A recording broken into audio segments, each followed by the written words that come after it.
কুমিল্লার মধ্যে খুবই সুন্দর একটা রাস্তা হলো এটা দুই পাশে হচ্ছে এমন সুপারি গাছ দেখা যায়। এখানে আসলে সুন্দর বাতাস খাওয়া যায়, পাশাপাশি প্রকৃতিকে সুন্দর করে উপভোগ করা যায়। যে জায়গাটার নাম হচ্ছে শান্তি রোড। এই শান্তি রোডে আসলে সবচেয়ে সুন্দর জায়গা হচ্ছে এটা। এই দোকানের নিচে একটা আম গাছ আছে, এখানে বসে হচ্ছে যে আড্ডা দেওয়ার মতো সুন্দর একটা জায়গা।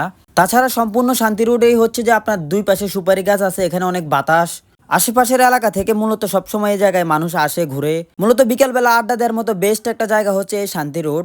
আর এটা লোকেশনটা হচ্ছে যে কুমিল্লা বুড়িচং উপজেলার কংসনগর বাজারের পাশেই। যেহেতু জায়গাটার নাম শান্তি রোড, এখানে আসলে আসলেই আপনি শান্তি পাবেন। কাপলদের জন্য আছে ছোট্ট একটা পার্কও।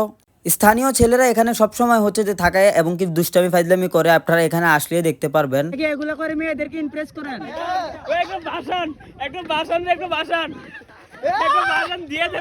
ভাই এগুলো করে কি মেয়েদেরকে ইমপ্রেস করেন? ও আচ্ছা, শান্তি রোডে আসলে অনেক মেয়ে আছে, মেয়েদেরকে মূলত ভাই এইভাবে ইমপ্রেস করে, সুপারি চুরি করে।